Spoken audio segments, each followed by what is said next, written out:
I felt a tightening in my chest. I process complex medical claims, Sienna. It's an administrative role in healthcare. My mother let out a soft, theatrical sigh. Oh, darling, don't use those big words here.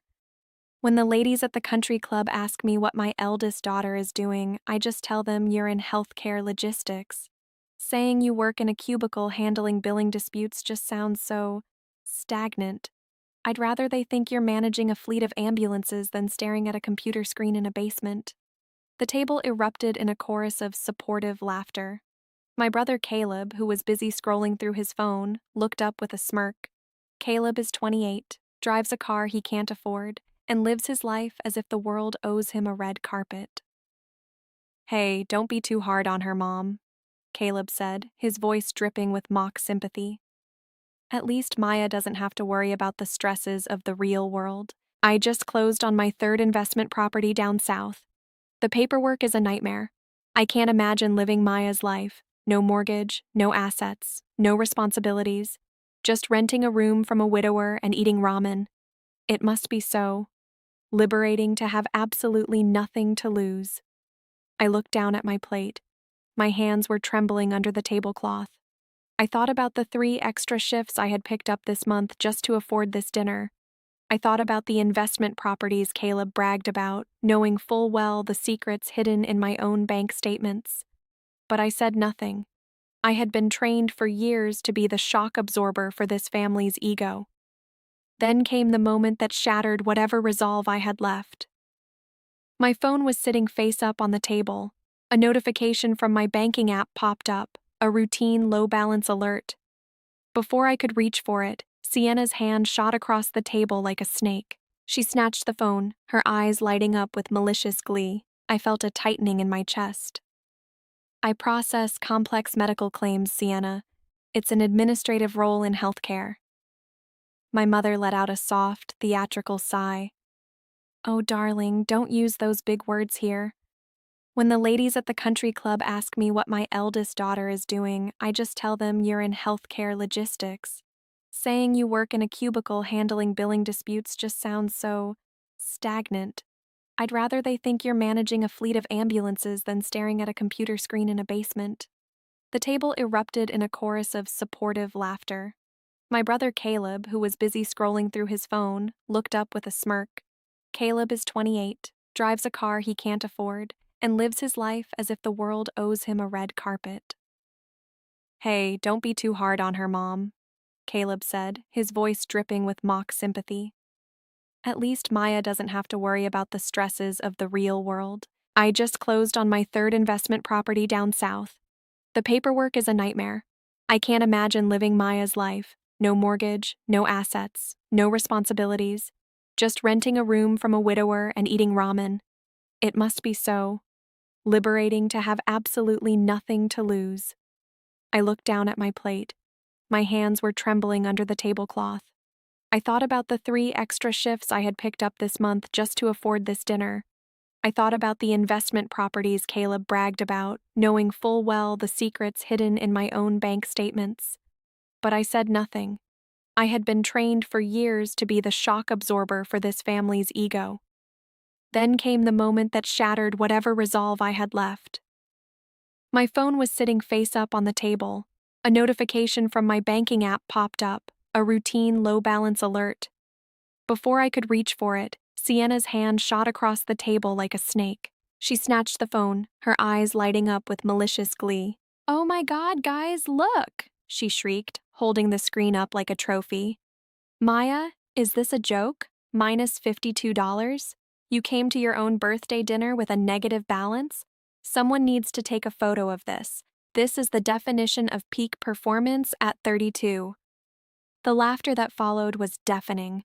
My father finally turned his gaze from the TV to the table. He didn't tell her to give the phone back. He didn't defend me. He just chuckled, a deep, gravelly sound that felt like a punch to my gut.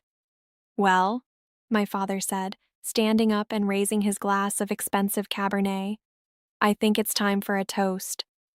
The table went quiet.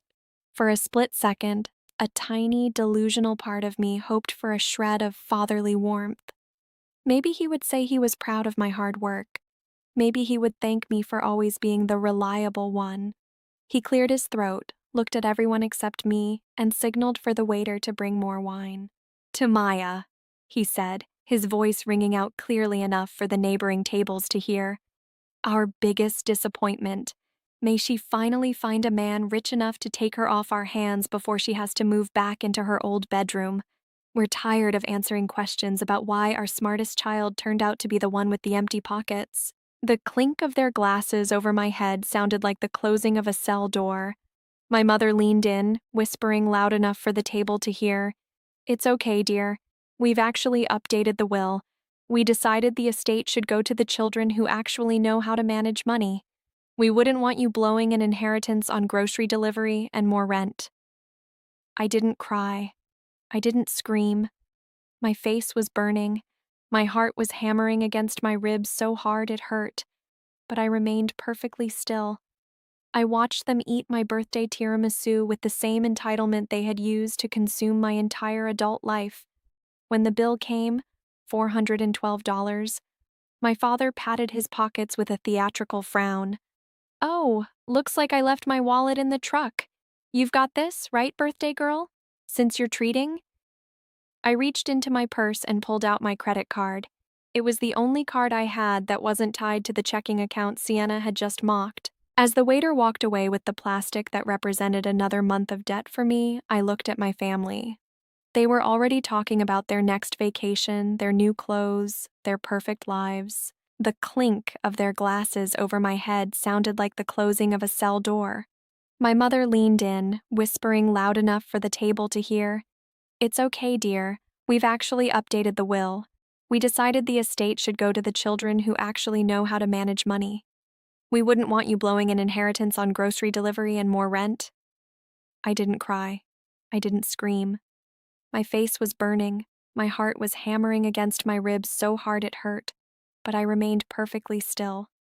I watched them eat my birthday tiramisu with the same entitlement they had used to consume my entire adult life. When the bill came, $412, my father patted his pockets with a theatrical frown. "Oh, looks like I left my wallet in the truck. You've got this, right, birthday girl? Since you're treating?" I reached into my purse and pulled out my credit card. It was the only card I had that wasn't tied to the checking account Sienna had just mocked. As the waiter walked away with the plastic that represented another month of debt for me, I looked at my family. They were already talking about their next vacation, their new clothes, their perfect lives. The drive back to my basement apartment was a blur of orange streetlights and a cold, hollow realization. For 6 years, I had lived in the shadows of my own life. While my sister Sienna posted photos of her designer brunch dates and Caleb bragged about his real estate empire, I lived in a 12 by 12-foot studio rented from Patrick, a quiet widower who rarely asked questions. The walls of my home were lined with thrifted bookshelves, and the air always carried a faint scent of damp concrete. My family called it Maya's failure cave. They didn't know that every aesthetic choice I made was dictated by a survival instinct they had forced upon me. I sat down at my small, scratched wooden desk and opened my laptop. My vision was still slightly blurred from the adrenaline of the dinner, but my fingers moved with a cold, surgical precision. I logged into my primary bank portal. The balance, -52.14. Sienna had laughed at that number. She had weaponized my poverty to entertain the table. But as I scrolled down through the transaction history, the true story began to emerge. A story written in red ink and silent sacrifices. 6 years ago, my father's high-end remodeling business had hit a rough patch. At least, that's what my mother told me during a tearful phone call at 11 p.m. on a Tuesday. "Maya, you're the responsible one," she had whispered, her voice trembling with a calculated fragility. "Your father is too proud to ask, but if we don't cover the mortgage this month, the bank is going to start looking at the house. Just for a few months, darling. Until the big contracts come in." I was 26. I had just started my career. I wanted to be the daughter who saved the day. I said yes. But a few months turned into a year. 1 year turned into 3. then 6. I looked at the recurring payment schedule. Every month, like clockwork, $2,200 was transferred from my account directly to the Sterling family mortgage servicer. Over 6 years, that totaled over $158,000. That was money that should have been my first home. It should have been my retirement. Instead, it was the mortar holding together the brick and mortar lie my parents lived in. But it didn't stop with the house. I clicked on another tab. The auto loan for Caleb's status symbol SUV. 3 years ago, Caleb's credit was so decimated by unpaid credit cards and impulsive lifestyle choices that no reputable lender would touch him. Again, it was my mother who came to me. Caleb needs this for his sales job, Maya. He needs to look successful to be successful. If you just co-sign, it will help him get on his feet. He'll pay every cent, I promise. Caleb didn't pay every cent. He barely paid half. Every time he forgot or had a slow month, I received the delinquency notices. To protect my own credit score, the only thing I had left, I would quietly log on and pay the $650 installment. I had paid for 14 months of his success. I leaned back in my chair, the blue light of the screen reflecting in my eyes. I felt a strange, detached sense of wonder. How had they managed to look me in the eye tonight? How did my father find the breath to call me a disappointment while his very roof was paid for by my stagnant cubicle job? The answer was simple. My mother had made me promise never to tell my siblings about the money. She said it would crush their spirits and create a divide. She had weaponized my integrity against me, ensuring I remained the silent, broke martyr while they played the roles of the successful, self-made elite. I looked at my latest pay stub. $43,000 a year. In a city like this, it was a respectable living for a single person, if they weren't supporting an entire tribe of ungrateful ghosts. I remembered a moment 2 years ago when I had asked my father if he could start taking back even $500 of the mortgage. He had looked at me with genuine offense, as if I were a landlord trying to evict him. We're family, Maya. We don't keep score. Besides, you're doing so well for yourself, you don't have the overhead we do. The overhead of his country club memberships, the overhead of my mother's dental veneers, the overhead of the lifestyle they maintained on the back of my exhaustion. I reached for my phone. The family group chat was buzzing. Sienna had actually posted the photo of my negative balance. Sienna, birthday girl's bank account is in the ER. Someone send thoughts and prayers, LOL. Caleb, maybe if she spent less on healthcare administration clothes and more on a financial advisor. Mother, children, be nice. Maya is just struggling to find her footing. I watched the bubbles appear and disappear as they continued to mock me. They felt safe. They felt superior. They believed the safety net was a permanent part of the landscape, like the gravity that held them to the earth. They never stopped to consider that the safety net was a person who was currently staring at a cancel subscription button on the mortgage portal.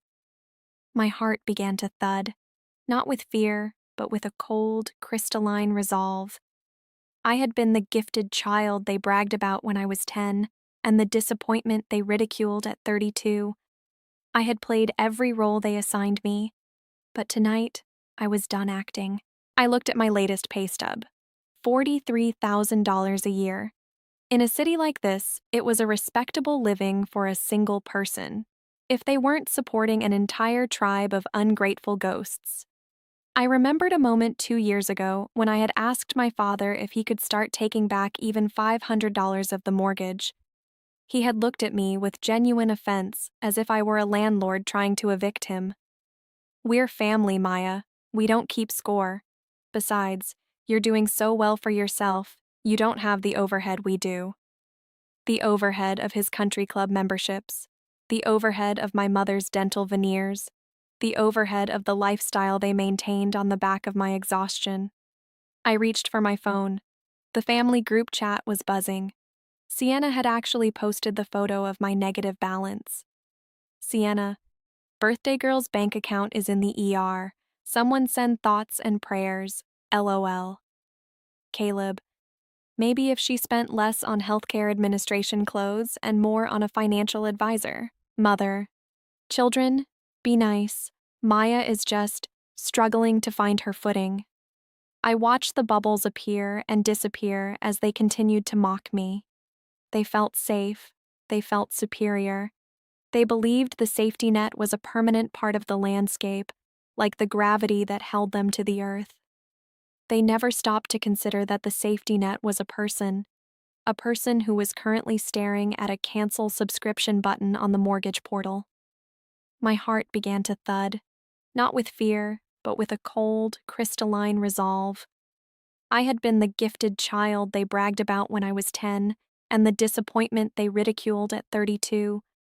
I had played every role they assigned me, but tonight, I was done acting. I picked up the phone and made my first call. It was to the 24-hour customer service line of the mortgage company. "Yes, hello," I said, my voice sounding steadier than it had in years. "My name is Maya Sterling. I am the authorized payer for the account ending in 4409. I would like to revoke my payment authorization and cancel all future scheduled transfers, effective immediately."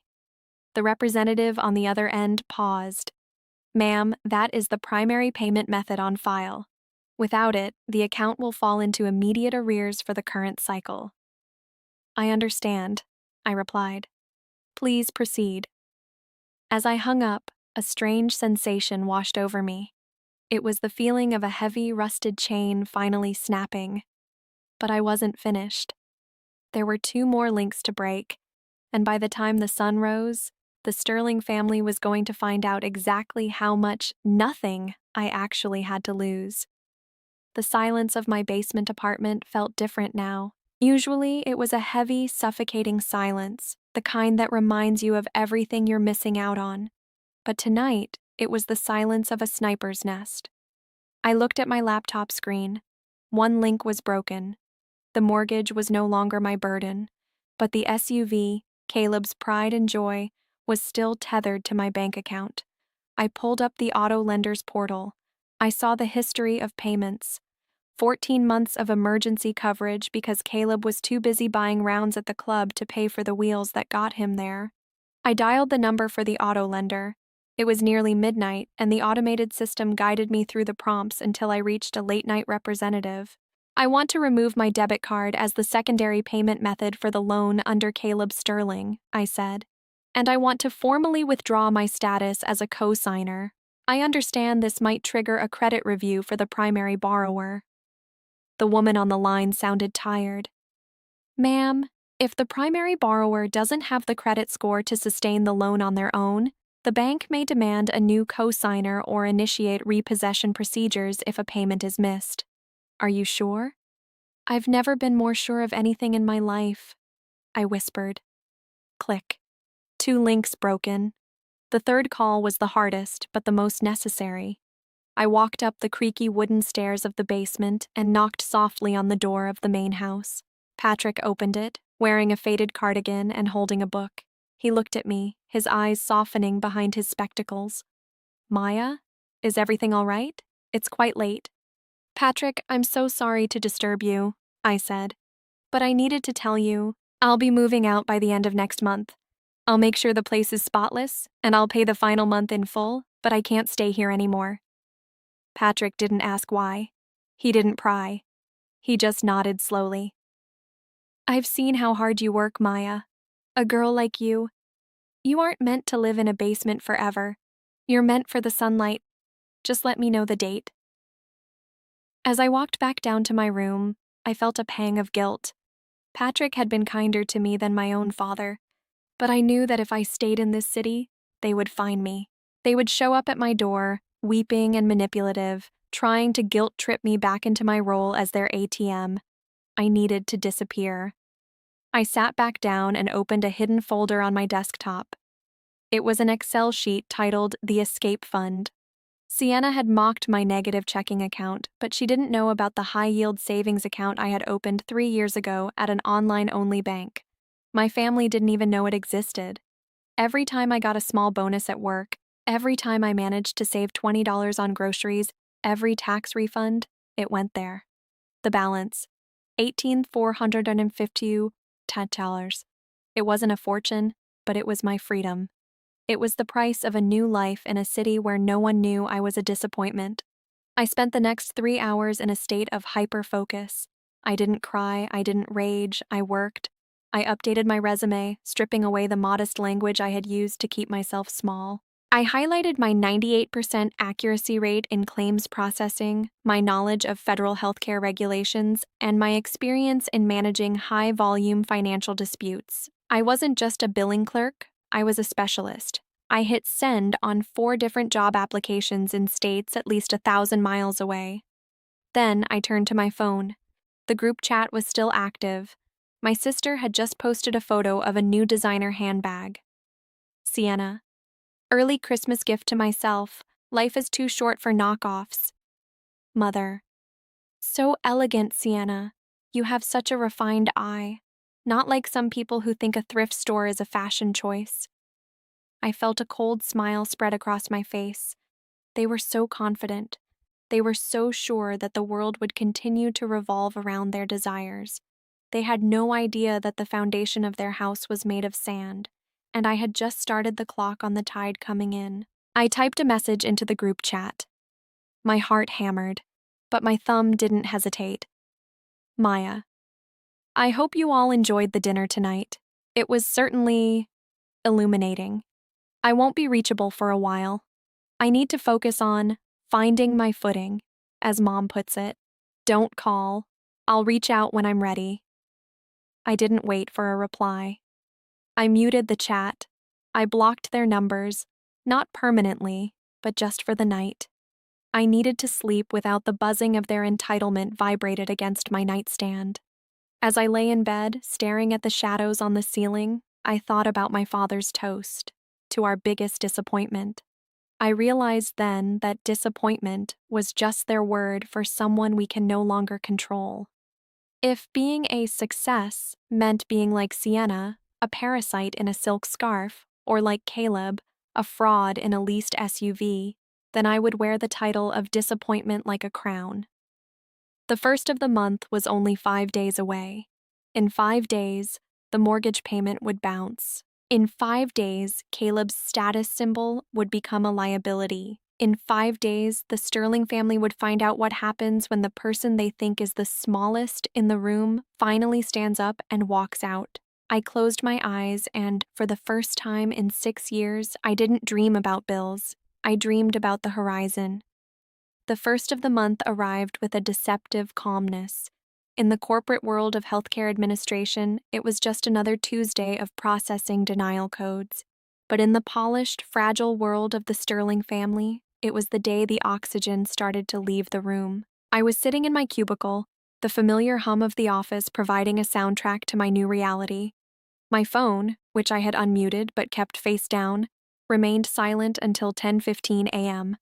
Then, it began. A vibration so long and violent it nearly shook my coffee mug. It was my mother. I didn't answer.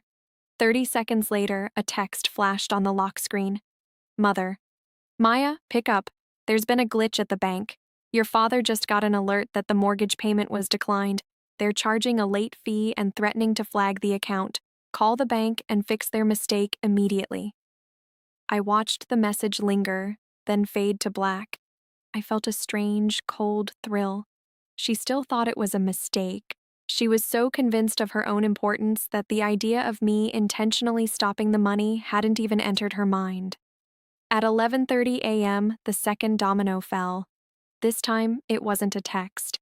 It was a flurry of notifications from the auto lender's app. Since my email was still listed for account alerts, I saw the real-time updates. Payment failed. Account ending in 4409. Secondary authorization removed. Notice of intent to repossess sent to primary borrower. 5 minutes later, my brother Caleb's name lit up my phone. I let it ring until it died, then watched the voicemail transcript appear. Maya, what the hell are you doing? Caleb's voice was hysterical, stripped of the cool, arrogant veneer he'd worn at dinner. I'm at a lunch meeting with a client and I just got a notification that my car loan is in default status. They said the cosigner revoked authorization. You need to put your card back on the system right now. You're going to ruin my credit, Maya. Do you have any idea how embarrassing this is? I leaned back in my chair and took a slow sip of water. I thought about the embarrassment of having my bank balance broadcasted across a dinner table. I thought about the embarrassment of being called a disappointment while my brother toasted to his own fake success. By 2 p.m., the group chat was a war zone. Sienna, has anyone heard from Maya? Mom is losing it. Dad is at the bank trying to argue with the manager, but they're telling him the authorized third party closed the draft. Maya, stop being dramatic and answer your phone. Caleb, she's trying to screw me. I'm telling you, she's doing this on purpose because of a few jokes at dinner. She's literally psychotic. Mother, Maya, darling, please. Your father's blood pressure is through the roof. We need that payment cleared by the end of the day, or we lose our on-time status. Stop this childish game. I finally typed a response. My coworkers were passing by my desk, laughing about their weekend plans, completely unaware that I was currently dismantling a dynasty built on lies. Maya, it's not a glitch. It's not a game. I told you I was focusing on finding my footing. As you all pointed out, I am broke and struggling. A person in my position can't afford to pay for 2 houses and a luxury SUV she doesn't drive. I've prioritized my own rent. I suggest you do the same. The silence that followed lasted exactly 42 seconds. Then, the explosion. My phone didn't just vibrate, it felt like it was screaming. My father, who hadn't called me just to talk in over 3 years, was dialing me repeatedly. I blocked his number. Then I blocked my mother, then Sienna, then Caleb. The immediate silence was blissful, but they weren't done. At 5:15 p.m., as I walked out toward the parking lot, a familiar white SUV was idling crookedly across the exit lane. Caleb. He jumped out of the car before I could even reach my vehicle. He looked disheveled. His expensive suit jacket was wrinkled, and his face was a mottled shade of purple. You think you're so smart, don't you? He hissed, stepping into my path. You're really going to tank the family house and my car over a toast? Do you know what happens if I lose this SUV? I lose my image, I lose my clients, I lose everything. I stopped and looked him dead in the eye. I didn't flinch. Then I guess you'll finally be as liberated as you said I was, Caleb. After all, you told the whole table it's easy to live with nothing to lose. You owe us, Maya, he shouted, his voice cracking. We're family. We took care of you. I've paid $158,000 toward that house in 6 years, I said, my voice low and lethal. I've paid 14 months of your car notes. Who is taking care of whom, Caleb? If you want to keep the car, call the bank and give them your credit card. Oh, wait, you don't have one that isn't maxed out, do you? His mouth opened and closed, exactly like the fish out of water description I'd imagined. He tried to reach for my arm, but I stepped back.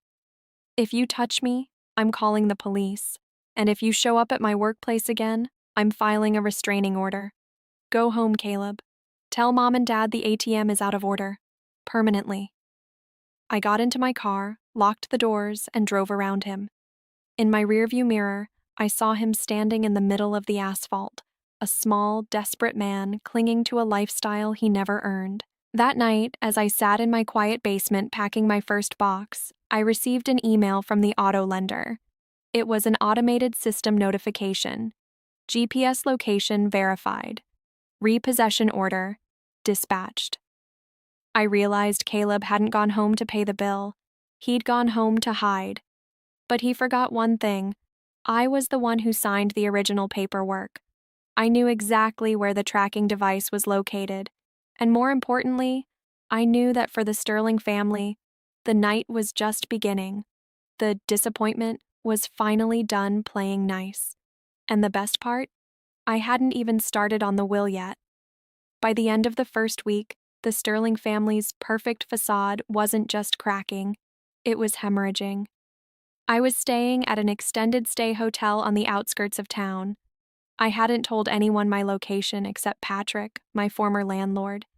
I spent my evenings in a room that smelled of industrial lemon cleaner, staring at my laptop, watching the fallout from a distance. On Thursday morning, I received an email from an address I didn't recognize. It was my sister, Sienna. She had created a new account just to bypass my block. The subject line was, "You've destroyed everything." Inside was a series of photos. My mother crying on the sofa, my father sitting at the kitchen table with his head in his hands, surrounded by stacks of yellow and red notices, and finally, a grainy photo of the empty spot in the driveway where Caleb's SUV used to sit. Sienna wrote, "They took Caleb's car at 3 a.m. Maya, right out of the driveway. The neighbors were watching from their windows. Mom is sedated because she couldn't stop shaking. Dad says the bank won't even talk to him because his name isn't on the primary payment history. They want the full arrears, $10,000 including penalties, by Monday, or they start the foreclosure. Is this what you wanted? To see us on the street?" I felt a cold, sharp pang in my chest, but it wasn't guilt. It was clarity. I realized that even now, even with their world on fire, not once had any of them said the word sorry. Not once had they acknowledged the 6 years of my life they had consumed.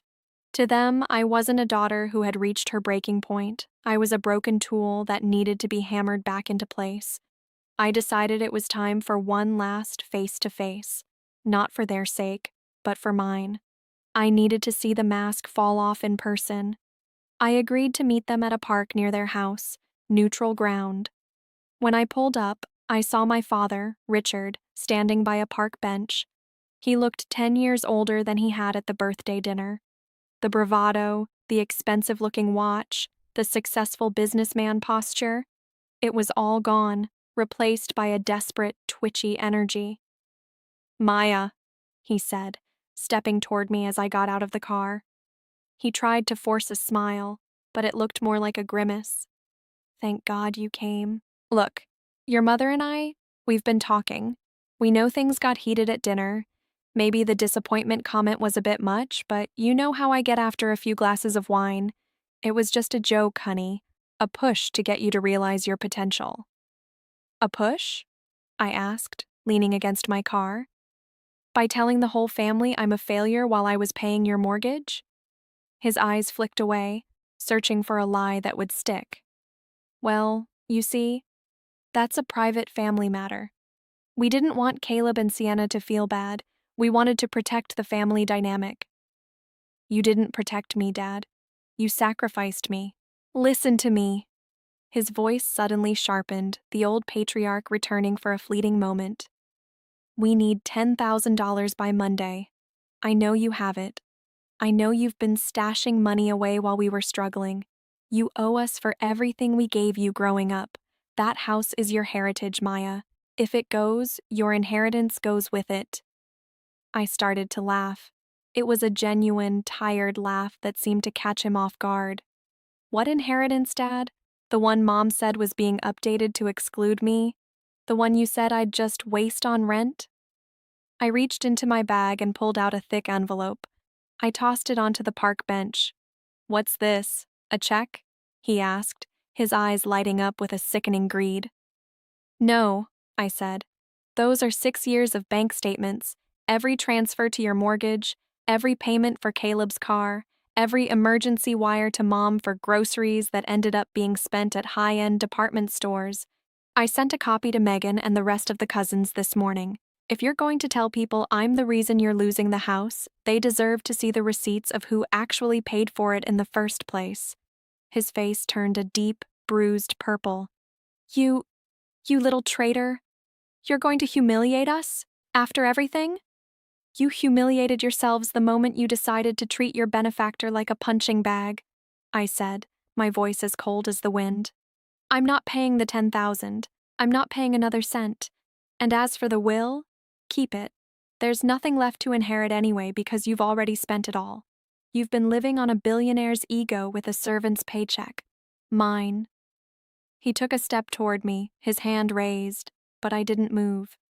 I looked him in the eye with such a hollow, dead expression that he actually flinched. "I've already accepted a job in Arizona," I said quietly. "I'm leaving on Sunday. I've changed my number. I've closed the accounts you have access to. If you or Caleb come near me again, the next person you talk to will be my lawyer." I turned my back on him. As I walked to my car, I heard him screaming behind me, words like ungrateful, selfish, and cold-hearted. But as I closed the car door, the screaming became a muffled, distant noise. For the first time in my life, I couldn't hear him. I had finally realized that their love was a debt I could never pay off, and the only way to win the game was to stop playing. I drove away, watching him in the rearview mirror. He looked so small standing there in the middle of that empty park, a king with no kingdom, a father with no daughter, and a man who had finally run out of other people's money. The storm was coming for them on Monday, but for me, the sky was finally starting to clear. The drive across the state line felt like shedding a second skin. As the lush greenery of Tennessee faded into the red rocks and endless golden horizon of the West, the weight on my chest, a weight I had carried since I was 26, simply vanished. I arrived in Phoenix with nothing but what fit in my sedan and a heart that was finally beating for itself. My new apartment was small, but it was on the third floor, flooded with Arizona sunlight. No damp concrete, no basement shadows, just me. But while I was building a life, the world I left behind was imploding. I had unblocked Sienna for 1 hour on the following Wednesday, just long enough to see the final act of the drama I had set in motion. The Monday deadline had passed. The Sterling family home, the stage for so many of their performances of grandeur, was officially listed on a foreclosure auction site. My mother's frantic emails, filtered into a folder I rarely checked, told a story of pure chaos. They had tried to sell their luxury furniture, but in a desperate fire sale rush, they only got pennies on the dollar.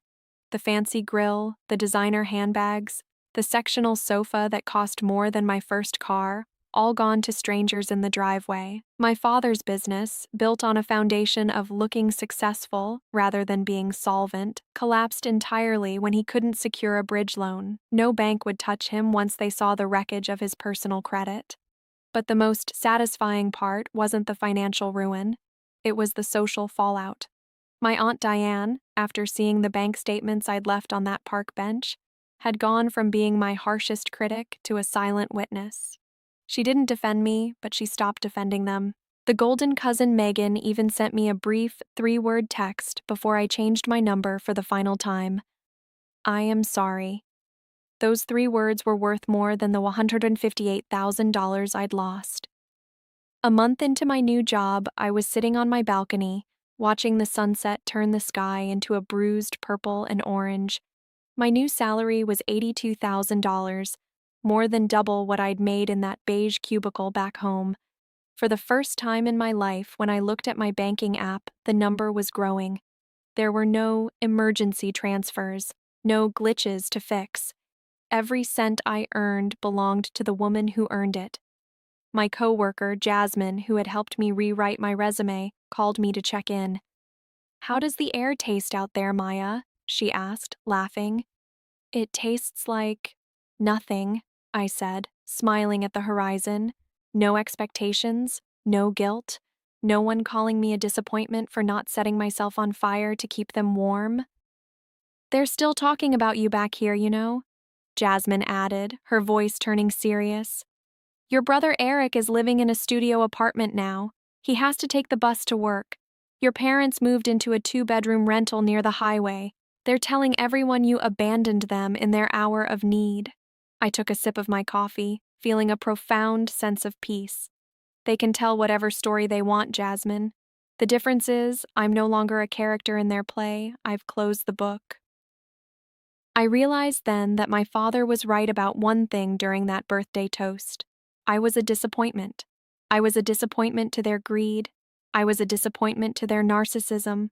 I was a disappointment to the parasitic system they had built. And that disappointment was the most beautiful thing I had ever achieved. As the sun dipped below the mountains, I went inside and opened my laptop.